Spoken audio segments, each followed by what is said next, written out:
오늘 하나님께서 우리 모두에게 주시는 은혜의 말씀은 창세기 1장 28절 한 절 말씀입니다. 우리 함께 읽습니다. 하나님이 그들에게 복을 주시며 하나님이 그들에게 이르시되 생육하고 번성하여 땅에 충만하라. 땅을 정복하라. 바다의 물고기와 하늘의 새와 땅에 움직이는 모든 생물을 다스리라 하시니라. 아멘. 아멘. 우리는 이 창세기 1장 28절 한 절 말씀을 문화명령이라고 그렇게 부릅니다. 그래서 그것들을 성도들에게 이제 성경 공부하면서 가르치죠. 문화명령이다. 그러면 이제 우리는 그걸 외워요. 그래서 창세기 3장 16절 하면 뭐요?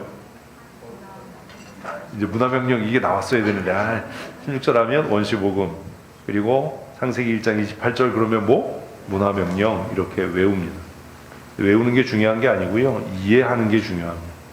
우리가 성경을 이렇게 묵상하면서 또 선포되는 말씀을 들으면서 이게 우리의 삶에 잘 적용이 안 되고 실천이 안 되는 이유는 그냥 외우기 때문이에요.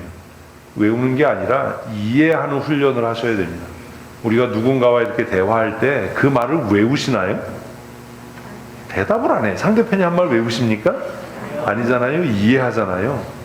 근데 이제 사람마다 그걸 자기 나름대로 변질시키고 변형시켜서 이해하는 사람을 뭐라 그래요?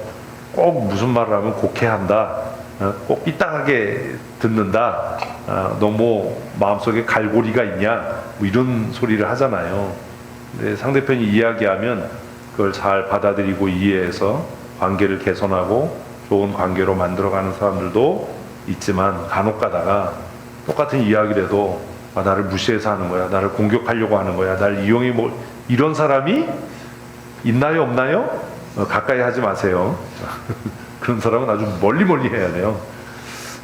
우리가 성경을 이렇게 읽으면서도 이것이 기록된 하나님의 말씀이다. 아멘. 믿으시죠? 하나님께서 우리에게 직접 말씀하지 않지만 기록된 말씀을 통해 우리에게 뭐 하신다고요? 말씀하신다고요. 그래서 우리는 성경을 뭐라고 그래요?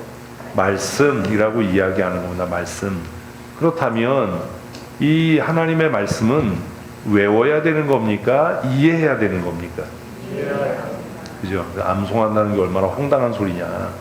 이걸 자꾸 외우려고 그래요. 외워서 그 외운 거를 정답이라고 생각하고 그 외운 거를 자꾸 이야기하려고 그래요. 제가 여러분들에게 묻는 게 항상 뭐냐 하면, 외운 거 말고 뭘 이해했냐, 그게 무슨 얘기냐, 뭘 읽었냐를 말해라. 그러면 여러분들은 입을 꽉 다물고 죽여라. 나는 독립군의 후예다. 아무리 나를 회유하고 협박해도 나는 안 분다. 절대로 말 안 한다. 이러죠. 그러지 마시고 이해하셔야 됩니다. 왜 이걸 문화명령이라고 불렀을까? 왜 창세기 3장 15절을 원시복음이라고 그렇게 이야기했을까라고 하는 것들을 이해하는 훈련을 하셔야만 합니다. 오늘 저는 이 짧은 한 절의 말씀을 여러분과 함께 하나님께서 처음 사람 아담에게 주신 거룩한 명령, 또 하나님께서 그 처음 사람 아담을 향해서 선포하신 복의 선포 나누고 정의하고 말씀을 함께 생각하면서 뭐 하면서? 생각하셔야 된다. 은혜를 나누려고 합니다. 2026년을 시작한 지 벌써 이제 한 달이 다 되어 갑니다. 오늘이 1월 마지막 주일입니다. 참 빠르지요. 우리 첫날, 첫 주에 비전 선포식 하면서 결심했던 그 각오를 잊지 마시고 우리 52번째 주일 예배 때까지 잘 유지해서 하나님의 임재하시는 거룩한 성전을 지어가는 하나님의 사람들 되십시다. 우리는 올해를 시작하면서 뭐 해라? 성전을 건축하라 라는 표어로 한 해를 시작했습니다. 그리고 그 성전을 건축하라를 다시 해석해서 우리가 모두 다 뭐 하는 사람들이다? 교회를 세워가는 사람들이다. 이거 모르시면 안 돼요. 우리는 뭐 하는 사람이라고요? 교회를 세워가는 사람들이다. 여기서 말하는 교회는 건물이 아니라 하나님의 임재, 하나님의 영광을 드러내는 삶을 살자, 그런 공동체를 만들어 가자라는 다짐이 그 안에 들어 있습니다. 그래서 우리가 세워야 할 첫 번째 교회는 뭐라고요? 우리 자신들입니다. 우리의 인격, 우리의 믿음, 우리의 신앙을 주의 성령이 거하시는 거룩한 성전으로 세워가십시다. 사실 이 첫 번째를 한 달 정도 이렇게 4주 정도 묵상을 해야 되는데 너무 또 길면 자꾸 잊으셔서 그래서 짧게 본질적인 것만 2주 동안 했고요. 오늘부터는 이제 두 번째, 우리가 세워야 할 거룩한 성전이 무엇인가? 우리가 두 번째로 세워야 할 거룩한 성전이 뭐라고요? 우리의 가정입니다. 우리의 가정. 한번 하십시다. 우리의 가정을 하나님의 영이 거하시는 거룩한 성전으로 세워가겠습니다. 아멘. 사실 이게 오늘 결론입니다. 오늘 결론. 이 결론은 여호수아가 자신의 삶을 마무리하면서, 자신의 사역을 마무리하면서 이스라엘 백성들 앞에서 선포했던 말씀입니다. 결론 부분에 다시 우리가 보게 될 텐데요. 우리가 세워야 할 성전, 우리가 건축해야 할 교회, 두 번째는 우리의 가정이 하나님이 기뻐하시는 거룩한 성전이 되도록 하는 겁니다. 우리 이런 삶을 살아가십시다. 그리고 이렇게 하기 위해 애쓰고 수고하는 믿음의 사람들 다 되시기를 축복합니다. 오늘 본문의 말씀은 이중적 메시지로 기록되어져 있습니다. 본문의 내용을 가만히 보면 두 가지 내용이 있는데 첫 번째는 뭐예요? 복주심입니다. 잘 읽으셔야죠. 그래서 생각하면서 뭐 한다고요? 복주십니다. 뭐라고 얘기해요? 하나님이 복을 주시며. 두 번째는 뭐예요? 하나님이 그들에게 명령하셨다. 이르시되. 그래서 오늘 이 짧은 한 절의 말씀은 이중적인 구조, 이중의 메시지로 그렇게 기록되어져 있습니다. 하나님은 뭐 하시는 분이에요? 복 주시는 분입니다. 한번 하십시다. 하나님은 나와 내 가정에 복 주시는 분이시다. 아멘. 아멘. 하나님은 축복하는 분이 아니라 우리의 삶과 우리의 가정에 복 주시는 분입니다. 그리고 하나님께서는 그 복을 기반으로 해서 우리에게 어떤 명령을 하달하셨습니다. 우리에게 무언가를 명령하셨고 위임하시고 위탁하셨습니다.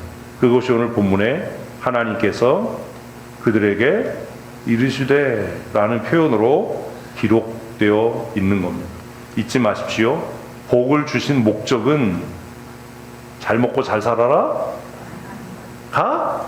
아니라 복을 왜 주셨다고요? 이 명령을 완수하도록, 이 명령을 완수할 수 있게 하시기 위해서 복을 주신 겁니다. 근데 우리가 자꾸 기독교가 기복적인 종교다라고 세상에 지탄을 받는 이유는 그냥 여느 사람들처럼, 일반 종교를 갖고 있는 사람들처럼, 복을 따라 사는 사람들처럼 우리는 항상 무엇에만 관심이 있어요? 복 주심에만 관심이 있어요. 뭐가 잘못된 겁니다. 성경의 첫 이 이중적 메시지 안에는 복을 주시는 목적이 명확하게 기록되어 있는데, 하나님께서 우리에게 왜 복을 주시냐 하면 그냥 복을 받고 누리고 행복하게 잘 살아라, 잘 먹고 잘 살아라가 아니라 내가 지금부터 너에게 명령하는 이 명령, 위탁하는 이 일을 내가 효율적으로 잘 완수할 수 있도록 하기 위해 내가 너에게 복 주마, 이런 구조로 되어 있다는 것을 여러분 잊으면 안 됩니다. 그래서 예수 믿는 사람들이 내가 수고해서 내가 돈 버는 걸 내 마음대로 쓴다는데 뭐가 문제냐 이렇게 얘기하는 건 반역입니다. 그건 하나님의 복 주심을 왜곡하고 훼손시키는 일입니다. 내 돈을 내가 마음대로 쓴다는데, 내 시간을 내 마음대로 쓴다는데 그게 뭐가 문제냐? 이건 그리스도 예수 밖에 있는 사람들이 할 수 있는 이야기지만 예수 그리스도로 말미암아 죄 사함 얻고 그 은혜와 복을 누린 사람들은 이렇게 말하는 것이 뭐라고요? 하나님을 향한 반역인 겁니다. 그것조차도 알지 못하는 거죠. 창세기 1장이 이해가 안 돼서 그렇습니다. 이 뒤에 이르시되가 없으면 하나님께서 그냥 하나님의 형상대로 창조하신 사람을 복되게 하셨다, 복 주셨다, 이렇게 끝나버릴 수 있지만 복을 주시며 그들에게 이르시되로 이어져 있는 이 문장의 구조를 보면, 말씀하시는 그 형태를 보면 내가 너에게 복을 주는 이유가 있다. 내가 너를 복되게 하는 궁극적인 목적은 내가 지금부터 너에게 명령하는 이 명령을 네가 지키는 게 아니에요. 이 명령을 네가 완수할 수 있는 능력을 너에게 주기 위함이다. 아멘. 지키는 게 아니에요. 뭐 하라고요? 그 명령을 완수하도록. 왜냐하면 우리는 하나님이 주시는 은혜와 복이 아니면 우리의 힘과 능력으로 하나님이 우리에게 명하신 그것들을 완수할 수 있는 완전한 존재가 아니기 때문입니다. 더 놀라운 것은 창세기 1장 28절은 3장의 타락 사건 이전에 있었던 사건입니다. 그러니까 하나님의 형상대로 하나님의 모양을 따라 창조된 인간이라 하더라도 그가 하나님께서 그에게 맡기신 사명, 그에게 위임하시고 위탁하신 이 명령을 성공적으로 완수하려면 반드시 무엇에 근거해야 한다? 하나님의 말씀이 아니에요. 그러니까 외운 걸 자꾸 얘기하니까 이해를 못하는 거예요. 이해하려니까요. 하나님의 복 주심에 근거해야 된다라는 겁니다. 아멘. 이해하는 훈련을 하세요. 외운 거 자꾸 얘기하지 말고. 외운 거 자꾸 얘기하니까 저한테 그 한마디씩 듣는 거잖아요. 아니 지금 여기 말씀이란 얘기가 어디 있습니까? 딱 두 개인데 뭐 복과 이르시되밖에 없는데 무슨 자꾸 이상한 소리를 해요. 우리가 하나님께로부터 위임받은, 위탁받은 하나님께서 우리에게 명령하신 그 명령을 완수하려면 우리의 수고, 노력, 열심으로가 아니라 무엇에 근거해야 된다? 하나님의 복 주심에 근거해야 된다. 아멘. 여러분 이게 굉장히 중요한 원리입니다. 이걸 이해를 못하는 사람들이 교회 안에서 무슨 얘기하냐면 목사님 제가 열심히 하겠습니다. 그리고 나서 또 뭐라고 그래요? 열심히 했는데 욕먹었어. 나 너무 힘들어서 못할 것 같아.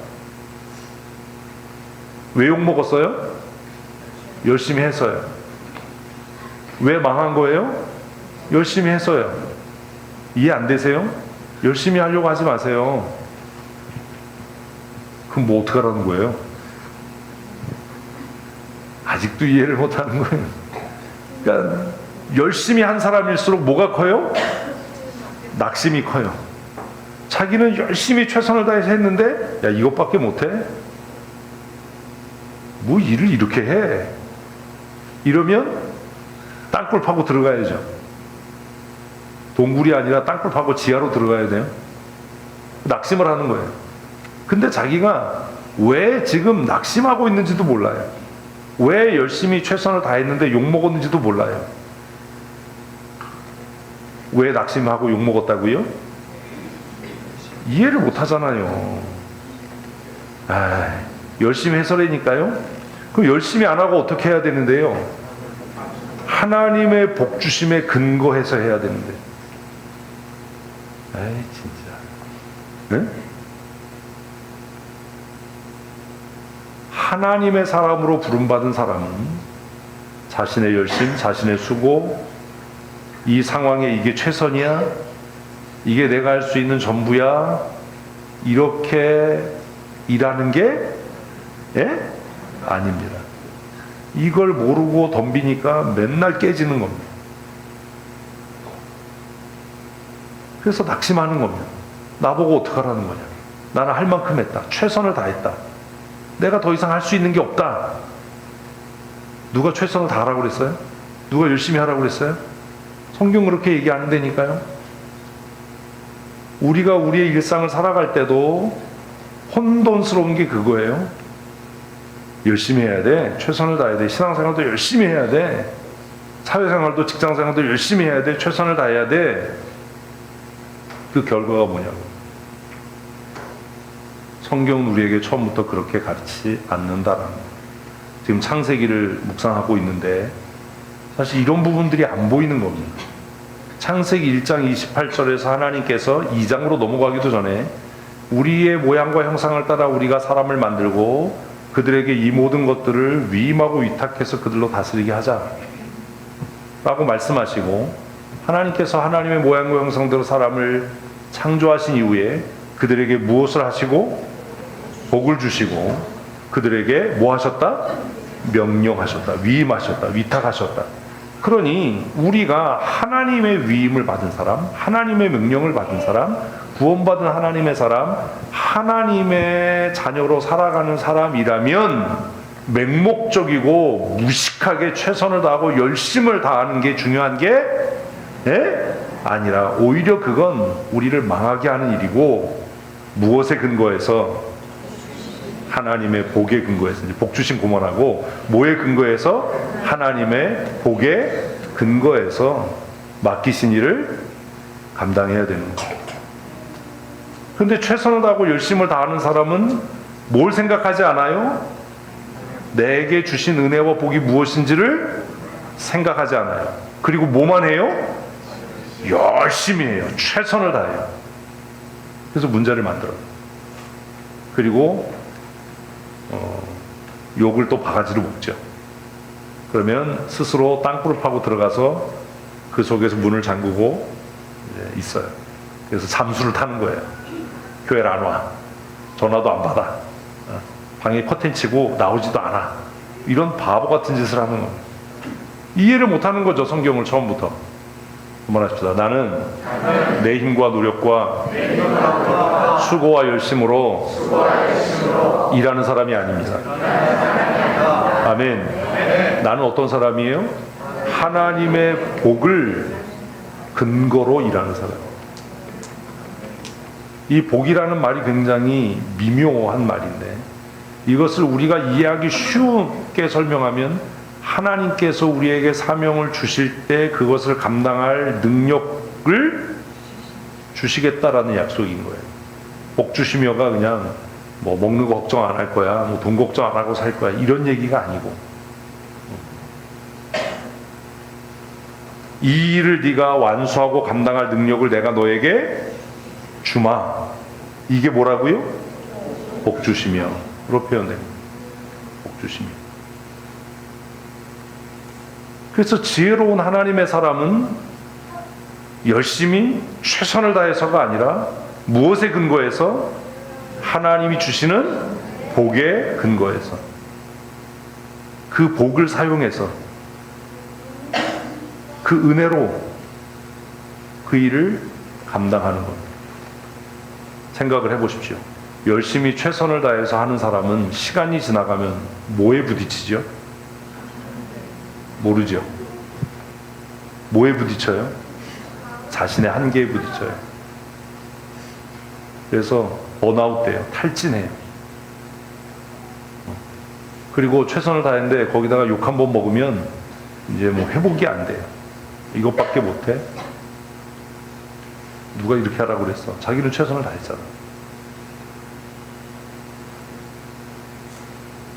그 사람은 그 일을 하면서 그 일 자체를 뭐 하지 못해요? 즐기지 못해요. 여러분이 예배가 그런 거예요. 내가 열심히 예배해야지, 예배 시간에 졸지 말아야지, 딴짓 하지 말아야지. 그러니까 긴장해서 그 예배를 뭐 하지 못해요? 즐기지 못해요. 물어도 답을 못해요. 틀리면 어떡하지? 뭘 어떻게 해? 싫은 소리 한번 들으면 되지. 바보냐? 뭐 그러면 되지. 그렇다고 내가 바보가 되는 것도 아니고 원래부터 바보였는데. 그런 거잖아요. 어떻게 하셨어요? 뭐 이러면 끝나는 거잖아요. 어떻게 알기는 나도 바보니까 바보를 알아봤다. 뭐 이러면 끝나는 건데, 긴장해 있는 거예요. 뭐 질문하면 틀리면 어떡하지? 긴장해. 애들 나와서 찬양했는데 얘네들이 이 찬양을 즐기든가요? 쫄아가지고 무슨 장아찌도 아닌 것들이 막 쫄아가지고 막. 진짜 프로는 뭘 하든지 어떻게 해요? 그 일을, 그 과정을 즐길 줄 아는 사람 아닙니까? 사명이니까 해야 돼. 교회가 자꾸 잘못 가르치는, 이거 사명이니까 해야 돼. 목숨 걸고 해야 돼. 끝이 안 좋을 거예요.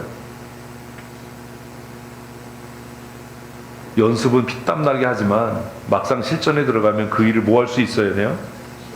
즐길 수 있어야 돼요. 저하고 20년 가까이 이렇게 지내시면서 제가 예배 시간에 원고 읽는 거 보셨나요? 제가 성경 공부를 인도하거나 뭐 이렇게 말씀 전할 때 즐기고 있는 것 같아 보이지 않으세요? 근데 이렇게 하기 위해서 얼마나 안 보이는 곳에서 발버둥을 칠까요? 실력자는 그런 거예요. 안 보이는 데서 발버둥 치고 보이는 데서 뭐 한다고요? 여유 있고 즐기고.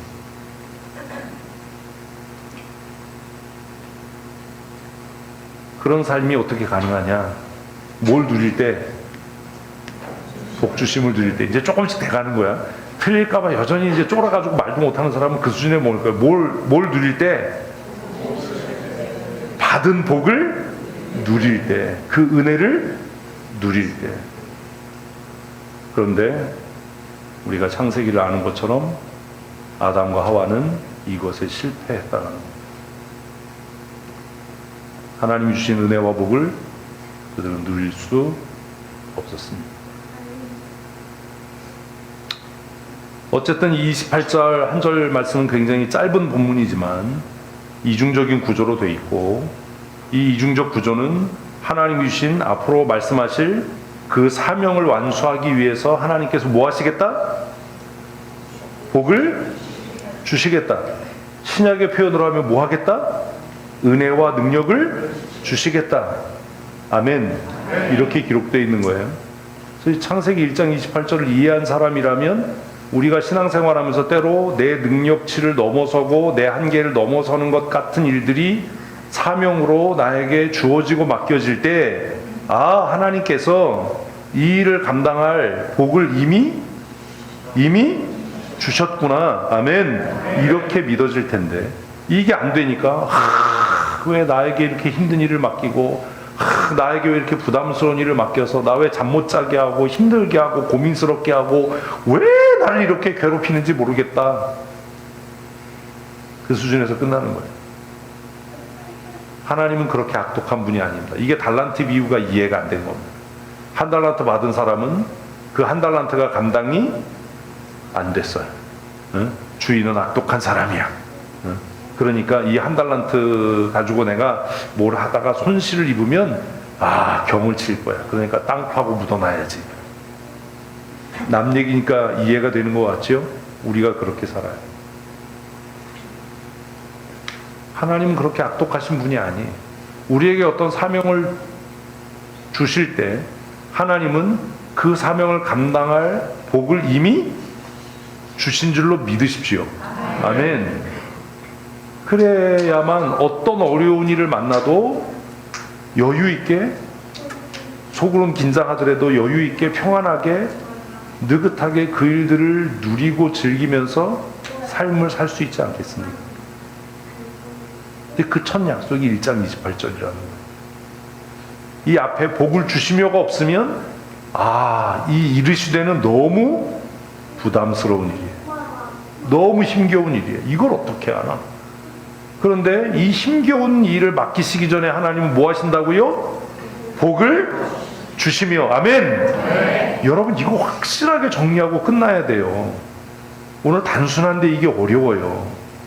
이게 일상의 삶에서 아멘으로 확인이 되고 믿어지면 어떤 일을 만나도 쫄지 않을 겁니다. 네. 왜 쫄고 살아요? 응? 아니 찬송에는 무슨 일을 만나도 만사형통하리라 그렇게 불러 제끼는 사람들이 조금만 어려운 일 시키면 목사님 나는 할 줄 몰라요. 능력이 없어요. 그 사람 까다로워서 난 감당이 안 돼요. 아니 무슨 수준이 그것밖에 안 되냐. 이렇게 어려운 일을 맡기셨으니 하나님이 나에게 큰 복을 이미 주신 줄로 믿습니다. 그런데 하나님, 아니 목사님 나는 그 복이 뭔지 잘 모르겠으니까 내가 그 복을 누리고 깨달을 수 있도록 이래야 좀 같이 뭘 동역할 수 있는 그 라벨루가 되는 거지. 웃지도 않아. 수준이 안 맞잖아요. 수준이. 네? 갑갑하잖아요. 기껏 한다는 소리가 시켜주셨으니까 열심히 하겠다. 누가 너보고 열심히 하라고 그랬어? 열심히 하면 사고 칠 텐데 최선을 다하겠습니다. 그래봐야 그 머리에서 무슨 선한 게 나온다고. 열심히도 하지 말고 최선을 다하지도 마라. 담임 목사로 내가 당신에게 기대하는 것은 최선을 다해서 열심히 밤새워서 하는 게 아니라 무엇을 근거로? 하나님이 주신 복을 근거로 지금 너에게 맡긴 이 사명과 사역을 뭐야라고, 누리라고, 즐기라고 맡기는 일이다. 아멘 한 사람만 그렇게 사십시오. 이게 이해가 되면 우리가 살아가면서 어떤 일을 만나도 좀 부담스러울 수는 있어도 그 일을 즐기지 않겠습니까? 그게 근본적으로 다른 거예요. 하나님은요, 우리에게 어떤 일들을 맡기시기 전에 뭐 하시는 분이라고요? 복 주시는 분이에요. 이게 3분의 2예요, 오늘. 우리 그렇게 사십시다. 결심하셔야 돼요. 그리고 스스로에게 가르쳐야 돼요. 이렇게 내가 하고 싶지 않은 일, 부담스러운 일, 정말 어려운 일을 하나님께서 나에게 맡기셨으니 더 큰 은혜와 복을 주신 줄로 믿는다. 아멘. 나한테 가르쳐야 돼. 이미 하나님이 나에게 그런 은혜와 복을 주신 거다. 아멘. 돈도 없는데 무슨 뭐 운영위원이라고 집사라고 권사라고 장로라고 자꾸 헌금하라고 그러고 나 어떻게 살아요? 그러니까 그렇게 사는 거예요. 이렇게 부담스러운 일을 맡기셨으니 이미 하나님께서 이것을 누릴 만한 은혜를 나에게 주셨을 거다. 아멘. 그렇게 믿어야죠. 그러고 살아야죠. 그런 사람이 좀 하나라도 교회 안에 있어야죠. 그래야 가르친 보람이 있지. 잊지 마십시다. 하나님은 우리에게 명령하시기 전에 뭐 하시는 분이다? 복 주시는 분이다. 복 주시는 분. 하나님은 나에게 사명을 맡기시기 전에 그 사명을 성공적으로 놀랍도록 완수할 은혜와 능력을 주시는 분이시다. 아멘. 저는 그거 믿고 살아요. 그래서 정말 하기 싫고 부담스럽고 어려운 일을 만나서 때로는 하기 싫어, 가기 싫어, 궁시렁거려도 막상 그 자리에 가면 그 일을 즐기고 누리고 누가 봐도 쫄지 않는 것 같고 너무나 잘하는 것 같고 훌륭하게 하는 것 같이 해낼 수 있는 이유는 내 마음에 하나님은 이미 나에게 이 상황을 지배하고 다스릴 이 문제를 해결할 뭘 주셨다? 복을 주신 분이시다. 아멘. 저는 그걸 믿어요. 그 차이예요. 그게 다예요. 그럼 이제 우리가 하나님께서 왜 아담에게 복을 주셨는지 그 명령의 내용을 살펴봐야 되지 않겠습니까? 오늘 말씀 다 끝난 거예요. 첫째는 뭐예요? 충만하라. 뭐해라? 땅에 충만하라. 땅에 충만하라. 하나님께서 창조하셨습니다. 그런데 하나님께서 이 창조한 모든 세계를, 이 땅을 누구에게? 아담에게 위임하시고 위탁하시는 겁니다.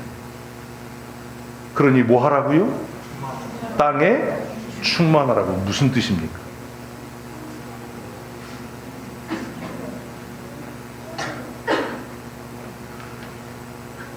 아니 1장 큐티 했잖아요. 땅에 충만하라가 뭐야? 아니 그냥 문자적으로만이라도 얘기를 해야지. 땅에 충만하라가 뭐예요? 자식 많이 낳아라 이런 거잖아요. 그거 얘기하는 게 힘들어요. 이게 땅에 충만해라. 땅에 충만해라. 논리적으로 생각을 하는 훈련을 하셔야 돼. 이게 글을 자꾸 외우려고 하는 사람하고 이해하고 생각하는 사람의 차이일 뿐이에요. 누가 얼마나 아느냐가 중요한 게 아니에요. 응? 잘 생각해 보세요. 눈을 크게 뜨고 귀를 열고 뭐 이걸 뭘 봐요. 봐봐야 땅에 충만하라밖에 안 써 있는데. 저를 보세요. 저를. 겁나죠? 쳐다보는 게. 하나님께서 지구를 만드셨어요. 그죠? 그리고 이제 그 만드신 그 지구를, 그 세계를 누구에게? 아담에게 위임하시고 위탁하시는 겁니다. 맞죠? 그러면 아담에게 그곳을 위임하고 위탁하셨으니 하나님의 직접적인 통치가 이루어집니까? 아니지요. 왜 교회가 타락하는지 아시겠어요? 하나님께서 이 교회를 담임 목사인 저에게, 당회장인 저에게 위임하시고 성도 여러분은 이 교회를 여러분이 손으로 뽑은 장로들에게 위임하고 위탁한 겁니다. 그러니 하나님께로부터 교회를 위임받고 위탁받은 당회장 목사가 성도들로부터 교회를 운영하도록 위임받고 위탁받은 장로와 집사들이 타락하면 교회는 어떻게 돼요? 타락합니다. 하나님이 개입하지 않으십니다. 이게 얼마나 무서운 얘기인지 아세요? 집사 장로들 정신 차려야 돼요.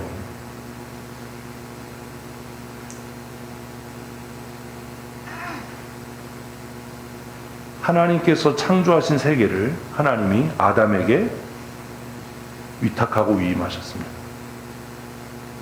그러면 하나님이 창조하신 이 땅이라고 불려진 이 공간이 하나님의 통치로 가득하려면 어때야 됩니까?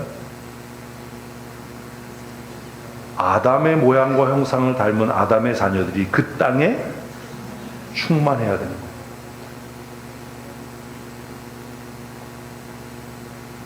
아니, 큐티를 뭘 하신 거예요?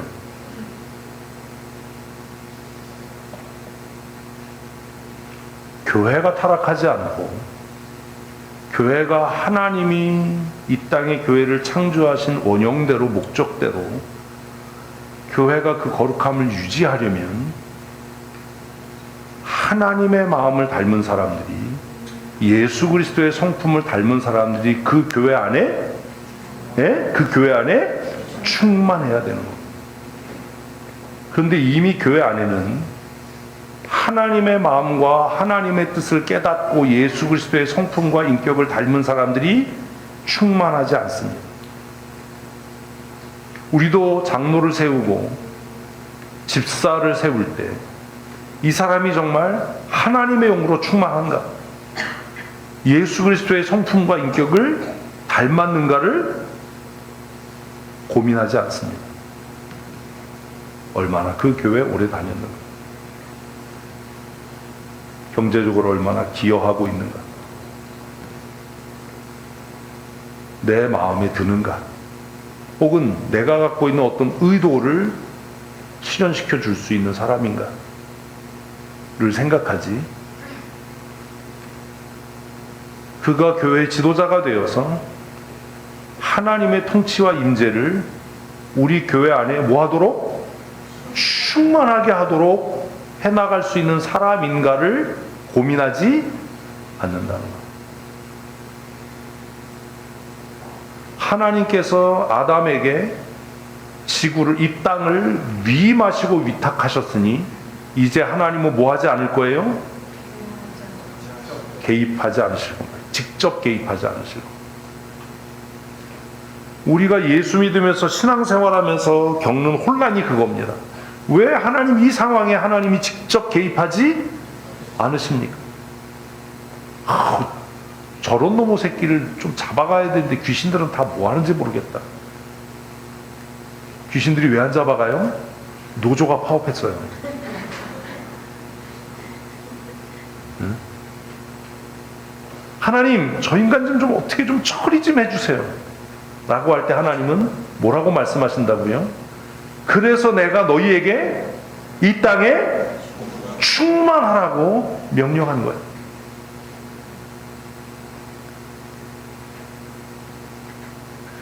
하나님의 임재가 이 땅에 충만하려면 어때야 돼요? 하나님의 마음을 닮은, 하나님께서 하나님의 마음을 닮은 상태로 아담을 창조하셨으니 아담은 자신의 마음을 닮은 자녀들을 생산해서 그들이 이 땅에 충만해질 때 하나님의 임재가 이 땅 가운데 충만하게 임하는 거예요. 정말 속상하게 창세기를 읽고 묵상하면서도 이게 이해가 안 되는 겁니다. 그냥 땅에 충만하라, 충만하라고 했구나. 왜 충만해야 되냐? 왜 아담에게 땅에 충만하라고 했냐? 그런데 이게 얼마나 슬프냐 하면 아담이 범죄하고 에덴에서 쫓겨난 다음에 그가 첫 아들로 낳았던 가인은 불행하게도 하나님의 마음을 닮은 사람이 아니었다는 거예요.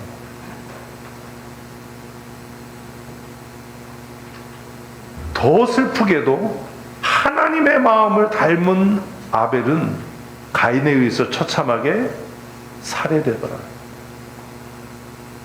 그러니 하나님께서 아담에게 복 주시고 이 땅에 편만하도록 충만하라라고 하는 명령은 이미 끝나버린 거죠. 그래서 가인이 아벨을 쳐 죽이고 아벨이 가인에게 살해당하는 그 장면에 왔을 때 이 창세기 1장 28절을 이해하는 사람들은 탄식하게 되는 거예요. 하나님 어찌할까요? 근데 놀랍게도 하나님께서는 아담의 모양과 형상을 닮은 셋이 이 땅에 태어나게 하시더라. 성경을 이해하고 읽는 사람하고 외워 제끼는 사람하고 이게 달라지는 거예요. 사랑하는 성도 여러분, 우리가 결혼해서 가정을 꾸리고 자녀를 낳아서 양육하는 일은 우리의 대를 잇고 노후를 위하고 가문의 영광을 위한 일이 아니라 이 땅에 하나님의 임재가 편만하도록 충만을 위한 일이어야 합니다. 근데 우리 그렇게 안 삽니다. 우리는 자녀들을 기르면서 가인의 후예처럼 이 세상에서 성공하고 형통하는 것을 가르치지, 공부 좀 해라, 좋은 직장 가야 된다, 좋은 대학 들어가야 된다, 그걸 가르치지, 너를 통해서 하나님의 임재가 이 땅에 편만해져야 된다, 대학 안 가도 괜찮다, 전교 꼴찌를 해도 엄마 아빠는 부끄럽지 않다. 하나님께서 창세기 1장 28절에서 계획하시고 뜻하신 대로 너를 통해 하나님의 마음을 닮은 사람들이 이 땅에 충만해질 수 있다면 그게 성공입니다. 그렇게 가르치는 사람이 있냐고. 없지. 이해를 못하는 거예요, 성경은.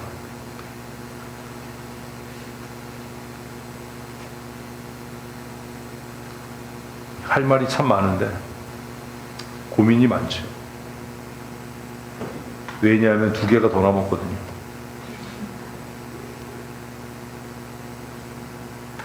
오히려 이 땅에 충만하라는 명령을 문자적으로 지키려고 애쓰는 사람들이 누구냐면 이슬람이에요. 이슬람. 예수 믿는 것들은 무슨 돈 때문에 애를 안 낳고 십장가도 안 가려고 그래. 지들 먹고 사는 거 돈이 우상이 돼서 애 낳으면 길러줄 거냐고 키워줄 거냐고. 그게 무슨 예수쟁이입니까? 기독교 세계관은 씨가 말랐지. 교회 다닌다고 예수 믿는 거 아니에요. 네?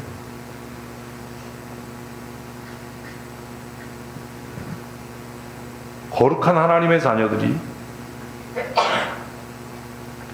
가정을 통해서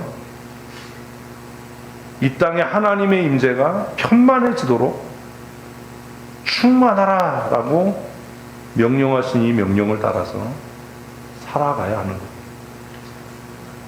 이런 이해가 없는 것. 이제 다 늙어 빠진 사람이 아멘하면 뭐합니까? 목사님, 아브라함도 100살에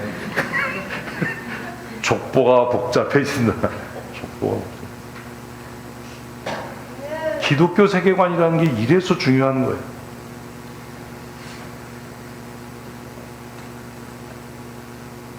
우리는 이미 돈이 우상이에요.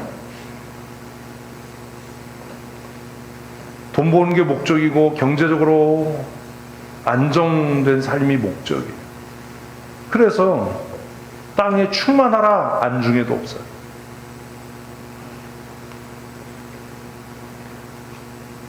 고민해야 되는 거예요.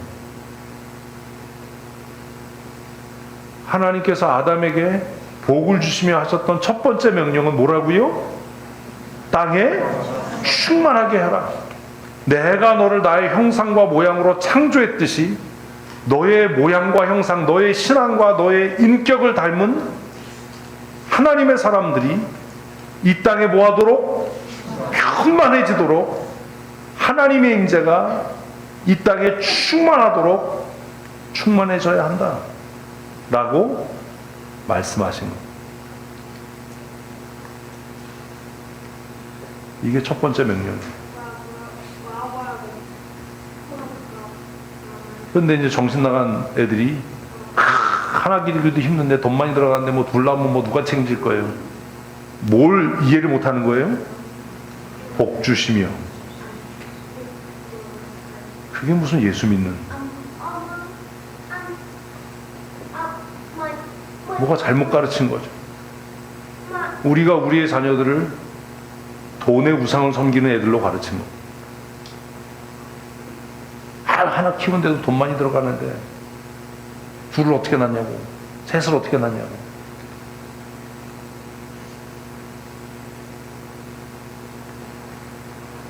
아직 시집장가 안 간 것들은 정신을 차려야 돼. 기본이 5이야. 그래도 이슬람을 못 따라가.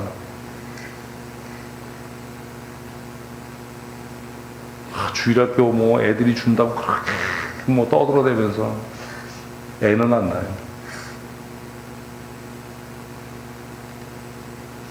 두 번째, 첫 번째는 정말 할 말이 많은데 써놓은 거 다 안 하고, 두 번째 뭐라고요? 정복하라. 땅을 정복해라. 이게 무슨 얘기냐 하면 하나님의 통치가 이루어지도록 하라라는 거예요. 하나님이 만드신 자연은 도덕성이 없습니다. 그죠? 도덕적 중립성을 갖고 있습니다. 아니, 산이 뭐 도덕적으로 의로워요? 강이 의로워요? 그런 거 아니잖아요. 정복하라는 것은 빼앗아 차지하라는 뜻입니다.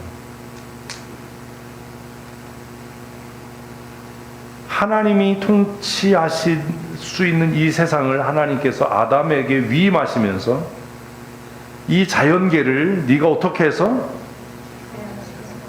빼앗아서 그 자연적인 현상에 의해서 유지되고 경영되려고 하는 것으로부터 탈취해서 그것을 정복해서 하나님의 통치가 어떻게 되도록 이루어지도록 해라.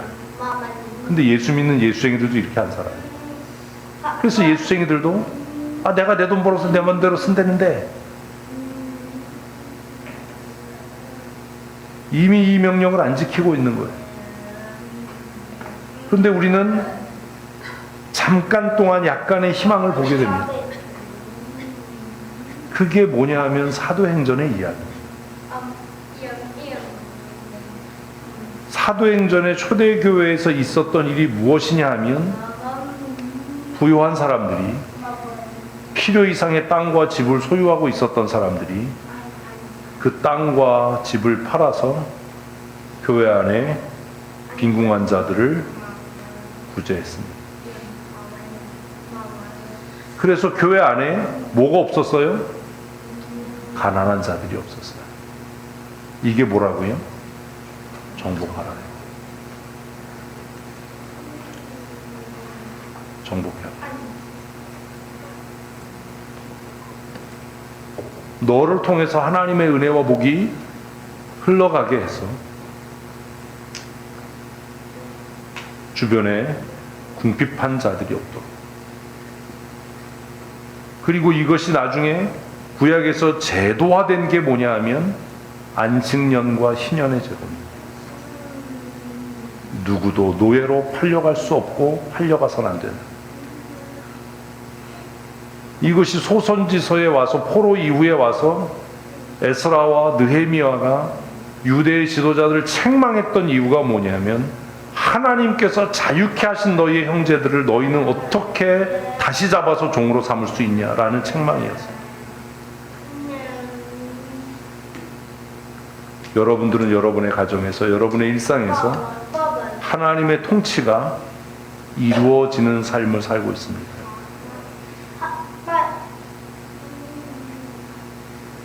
어떤 사람들이 뭐 11조를 해야 되냐 말아야 되냐 이런 걸로 자꾸 뭐 문제를 삼고 뭐 어쩌고저쩌고 뭐 하는데, 사실 11조라고 하는 제도가 가장 낮은 단위에서 하나님의 경제적인 정의를 실현해가는 제도입니다. 제가 그 얘기를 한 거예요. 헌금을 많이 하냐 적게 하냐를 이야기할 때 뭔 빼야 된다? 11조 액수는 빼야 된다. 이해 못해요? 그게 뭔 말인지 몰라요. 정직한 11조를 했다면 그건 액수에 관계없이 그냥 다 1이다. 1. 했다. 1. 이게 성경의 경제정리예요. 이것도 이해를 못하죠. 하나님께서는 아담에게 하나님이 만드신 이 물질 세계를 뭐 해라? 정복해라. 돈이, 그 풍요로움이 뭐가 되지 않도록, 신이 되지 않도록 여러분에게 묻습니다. 여러분이 돈을 다스립니까? 돈이 여러분을 다스립니까?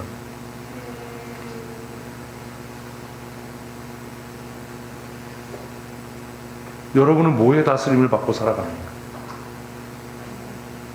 이것도 해야 되고 저것도 해야 되는데 돈이 없어. 그게 문제야. 그렇다면 나는 이미 무엇 아래? 돈의 지배 아래 있는 사람. 내 삶을 돈의 지배 아래 밀어놓고 있는 거예요.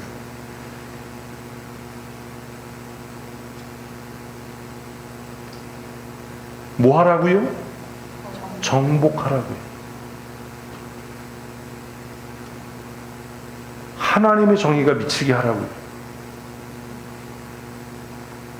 왜 우리의 삶이 돈의 지배 아래로 들어가죠?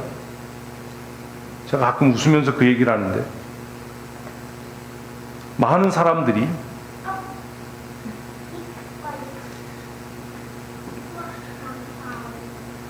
필요를 따라 살아가요. 근데 그 필요는 절대적 필요가 아닌 상대적 필요예요. 그러니 항상 부족해요.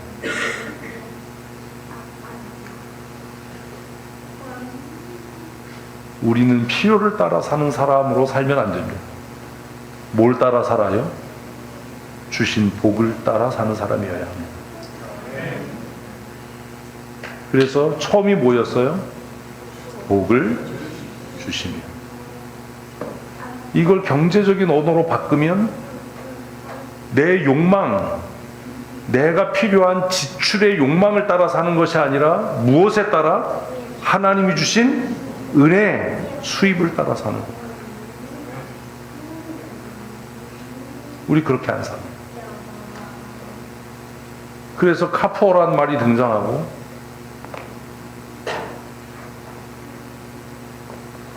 할부로 뭐 명품 구입해가지고 그거 갚느라고 삶이 붕괴되는 일들을 주변에서 어렵지 않게 젊은 세대 가운데 보게 됩니다.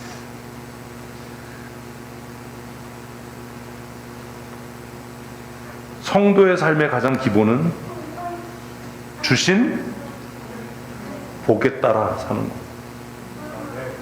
그 은혜 가운데 하나님의 주신 은혜를 누리며 사는 것. 이거 쉽지 않습니다.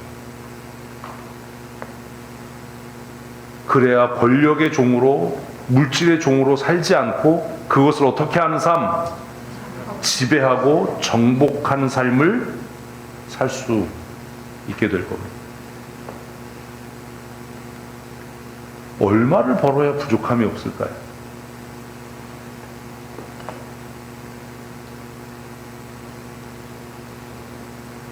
제가 안 하는 것 중에 하나가 마이너스 통장 쓰는 거거든요.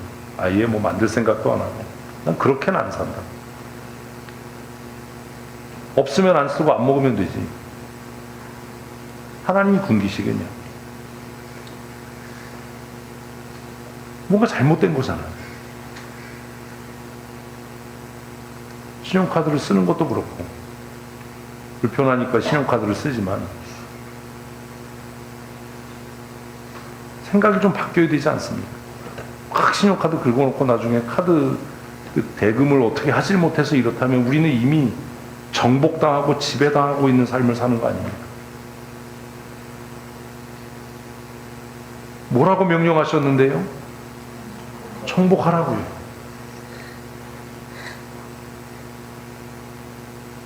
생각을 다시 하셔야 돼요. 하나님이 주신 무엇에 따라? 은혜의 분량을 따라, 복의 분량을 따라. 하나님께서 나를 가난하게 낮추시는데 그걸 마이너스 통장을 가지고 빚을 내서 그 낮추심을 벗어나려고 하면 반역하는 거예요. 하나님이 낮추시면 그냥 굶어야죠. 아이들 모아놓고 얘기해야죠. 니네 걸어 다녀야 돼.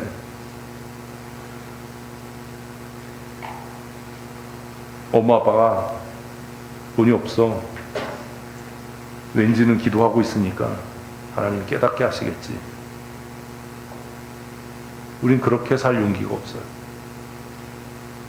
그래서 지배해야 될 대상에 뭐하고 살아요? 지배를 받고 사는 겁니다. 마지막 명령은 뭐예요? 다스리라예요. 하나님의 통치가 임하게 해라. 그래서 이 삼중적 명령은 결국 같은 이야기를 하는 겁니다. 내가 너에게 위임하고 위탁하는 이 세계에 하나님의 임재가 편만하게 하고 하나님의 통치가, 하나님의 다스리심이 너를 통해 실현되게 해라. 이게 창세기 1장 28절에 처음 하나님께서 아담에게 주신 거룩한 명령, 복주심의 은혜인 겁니다. 이게 이해가 안 되니까 정복해야 될 대상에 정복을 당하고 다스려야 할 대상에 다스림을 받게 되는 겁니다. 이것은 일상적인 우리의 삶의 사회와 여러분의 직장과 사업에도 동일하게 적용되는 원리이고 원칙입니다. 그러나 이 원리와 원칙이 우리의 경영하는 사업과 직장에 유효하게 적용되려면 먼저 이 원칙이 어디 안에요? 우리의 가정 안에서 실현될 수 있어야만 합니다. 가장 중요한 건 뭐였다고요? 받은 복에 따라서 하나님이 주신 은혜의 분량을 따라서 사는 겁니다.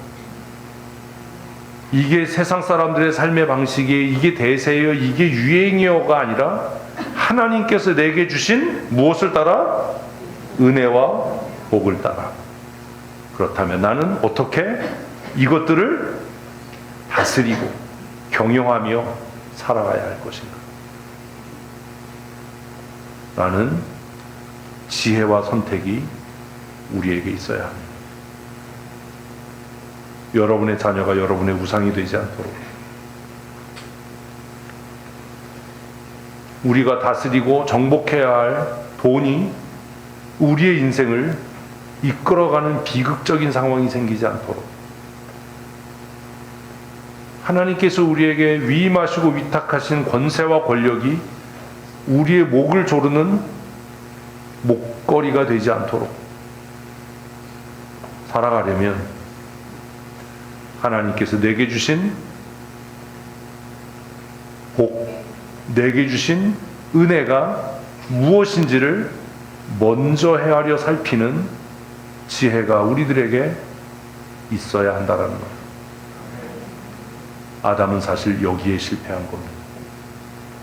하나님께서 그에게 주신 은혜와 복이 무엇인지 그가 헤아리지 못해서 하나님께서 그에게 유일하게 금지하신 그 금단의 열매를 따먹게 된 거죠. 뭘 이해 못해서요? 주신 은혜와 복을 누리지 못해서. 에덴에 그렇게 수없이 많은 열매를 맺는 나무가 하와의 마음을 충족시킬 수 없었던 이유는 하나님이 주신 은혜와 복이 무엇인지를 잊었기 때문입니다. 우리는 무슨 별별 소리를 다 해야 됩니다. 그래서 찬송은 우리에게 뭐라고 이야기하죠? 주신 복을 헤어 보아라. 주의 크신 복을 내가 알리라. 받은 복을 세어보아. 그 찬송을 하면서도 우리가 어떻게 살아야 가야 할지를 사실 이해를 못하는 것 같다라는 고민을 하게 됩니다. 결국 이 삼중적인 명령의 최종적인 결과, 목적은 뭐예요? 하나님께서 창조하신 목적대로 그것들이 사용되게 하라. 돈이 여러분의 삶에 목을 조이고 있으면 여러분 성경대로 사는 거 아닙니다. 그런 사람 교회 지도자 되면 안 됩니다. 고민해야 되는 거.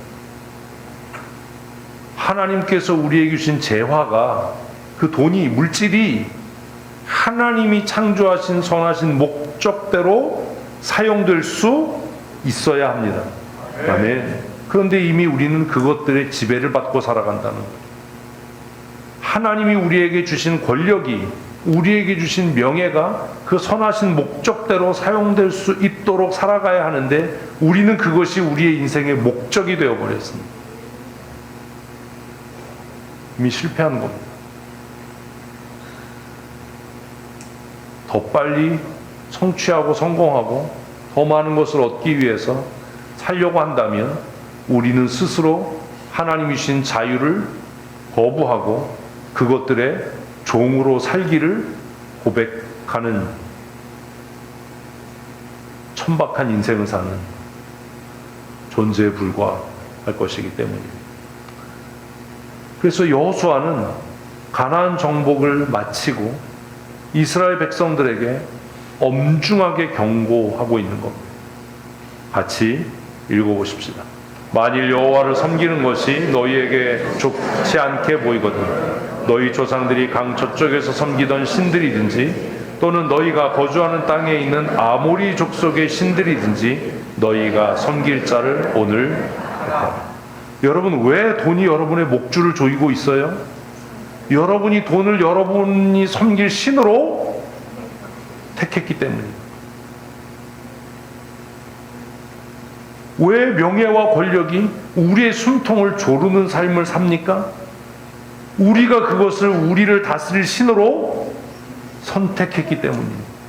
여러분의 자녀가 여러분의 기쁨과 희망이 아니라 여러분의 염려요 근심이 되고 두려움이 되는 이유는 그것들을 여러분들이 여러분의 신으로 선택했기 때문입니다. 그래서 여호수아는 경고하고 있는 겁니다. 선택해라. 믿음은요, 입으로 떠들어대는 게 아닙니다. 믿음은 종교 행위를 하는 게 아닙니다. 믿음은 무엇으로? 결정과 선택으로 증명해내는 것. 결심하셔야 합니다. 하나님 외에 다른 어떤 것도 나를 지배하고 다스릴 수 없다. 아멘. 이 결정을 해야죠. 이게 예수 믿는 거죠. 교회 나와서 예배하는 척은 하고 집사가 되고 장로가 되고 권사가 됐는데도 여전히 자신의 명분, 자신의 명예, 자신의 자존심, 돈이 자신의 우상이 되어서 그것이 우리의 목을 조르고 숨통을 졸라서 자존심이 상해서 예배가 안 되고 돈을 벌어야 해서 예배를 할 수 없고 명예를 위해서 하나님의 사람답게 살 수 없다면 우리는 이미 그것들을 우리가 섬기는 신으로 선택한 것 아닙니까? 하나님이 속으시겠습니까? 사람을 속일 수는 있을지 몰라도 우리의 마음에 가장 깊은 것을 아시는 하나님이 속으시겠습니까? 그래서 여호수아는 이스라엘 백성들 앞에서 뭐라고 선포합니까? 오직 나와 내 집은 여호와를 섬기겠노라. 아멘. 이런 다짐을 해야 되지 않습니까? 특별히 가장이신 여러분, 언제까지 돈의 노예로 살 겁니까? 언제까지 돈의 지배를 받고 살 겁니까? 내가 열심히 돈 벌어서 우리 아이들 먹을 것과 입을 것을 내가 마련해야 된다라는 그 허접한 생각이 여러분의 목조를 졸라매는 올무가 되게 하는 것 아닙니까? 이제 결심해야죠. 하나님께서 내 가정을 나에게 위임하시고 위탁하셨다면 이 가정을 책임지고 있는 내가 오직 여호와를 섬기며 살겠다. 아멘. 이런 결정을 해야죠. 이런 선택을 해야죠. 돈을 따라서, 권력과 명예를 따라서 우리의 삶이 흔들리는 삶을 산다면 우리의 가정이 어떻게 하나님의 말씀으로 바르게 세워질 수 있겠습니까? 여호수아는 하나님께서 그에게 위임하신 정복자요 개척자의 사명을 끝내면서 이스라엘 백성들에게 너희가 섬길 신을 스스로 선택해라. 너희가 어떤 선택을 하든지 오직 나는 내가 책임지고 있는 내 가정은 여호와만을 섬기겠다라고 선포하고 있는 이 말씀이 오늘 특별히 가장된 우리 남성 성도 여러분들의 믿음의 선택이고 결단이었으면 좋겠습니다. 그래야 되지 않겠습니까? 오직 나와 내 집은 여호와를 섬기겠노라. 이런 결심과 결단이 우리 안에 있어야 하지 않습니까? 언제까지 돈의 노예로, 언제까지 명예와 권력의 노예로 질질 끌려다니는 삶을 살겠습니까?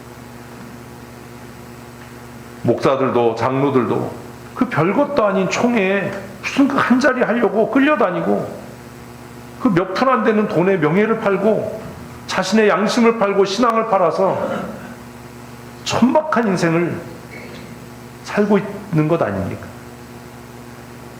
세상이 어떻게 변해가든지 당당하게 나는 여호와를 내 하나님으로 선택했다. 나는 하나님만 경외하기로 나는 결정했다. 이렇게 고백하는 사람으로 살아야 하지 않습니까? 돈으로 회유하고 권력과 명예로 누가 우리를 회유한다 하더라도 나와 내 집은 오직 여호와를 섬긴다 라고 고백했던 여호수아의 고백같이 우리 한 사람 한 사람이 우리 스스로에게 이렇게 다짐하고 고백하고 선택하고 선포할 때 하나님의 복 주심을 날마다 풍성하게 누리는 복된 삶을 살게 될 줄로 믿습니다. 이것이 우리의 가정이 거룩한 성전이 되어가는 출발점입니다. 가장들이 이 결심을 하지 않는데 무슨 그 가정이 믿음의 명문이 되고 하나님이 다스리시는 거룩한 하나님의 나라가 될 수 있겠습니까? 가정 예배하는 거 좋지요. 가정에서 뭐 성경 읽고 하는 거 좋지요. 근데 그거 별 의미 없습니다. 그냥 종교 행위입니다. 중요한 것은 우리 각 사람이 나는 오직 여호와를 섬기겠다. 세상의 어떤 것도 내가 내 인생의 주인으로 내가 선택하지 않는다라는 이 굳은 결심이 우리를 하나님이 주시는 은혜와 복으로 인도하고 이끄는 삶 살게 할 줄로 믿습니다. 한 번밖에 살지 못하는 인생을 가장 아름답고 존경받고 영광된 하나님의 사람으로 살아가십시다. 우리의 가정이 믿음의 거룩한 계보를 이어가는 믿음의 명문이 되는 그런 가정이 되도록 하십시다. 하나님께서 아담에게 복을 주시며 그에게 하나님의 창조하신 그 아름다운 창조 세계를 위임하시고 위탁하셨습니다. 그와 같이 하나님께서 우리의 가정을 우리 아비된 자들에게 위임하시고 위탁하셨고, 우리의 교회를 교회 지도자 된 자들에게 위임하시고 위탁하셨는데, 하나님, 우리가 우리의 수고와 열심과 힘과 능력과 노력으로가 아니라 하나님의 복주심을 따라 이 귀한 사명을 힘차게 감당할 수 있도록 도우시는 은혜를 내리워 주시옵소서. 오직 나와 내 집은 여호와를 섬기겠노라 고백하고 선포하며 엄히 꾸짖고 경고했던 여호수아의 경고의 말씀을 우리의 마음에 깊이 새기게 하셔서 이제 우리 한 사람 한 사람이 여호와 하나님만을 경외하며 섬기기로 선택하고 결심하고 다짐하는 믿음의 사람들이 되게 하여 주시옵소서. 특별히 세우신 두 장로를 기억하시고 오직 여호와를 경외하며 하나님만을 섬기는 믿음의 사람으로, 굳센 믿음의 사람으로 살아가기로 결심하고 다짐하여서 그들의 가정과 하나님께서 그들에게 위임하시고 위탁하신 성도들과 우리 춘천 성도교회가 하나님의 거룩하신 기업이 되는 은혜를 우리 모두가 누리게 하여 주시옵소서. 하나님의 은혜를 의지하여 우리가 이 귀한 사역 감당코자 하오니 하나님 능력의 장중에 붙잡아 주시고 성령으로 충만케 하셔서 날마다 승리하는 삶 살게 하여 주시옵소서.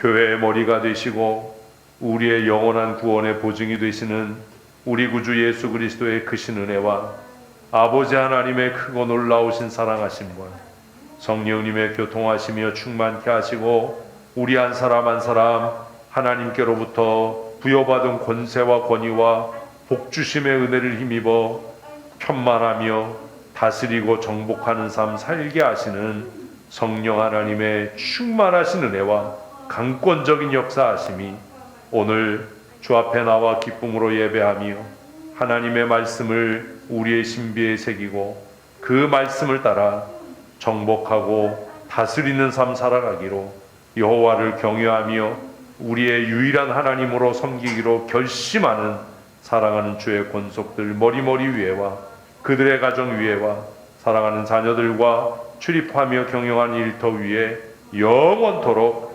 함께 있을지어다.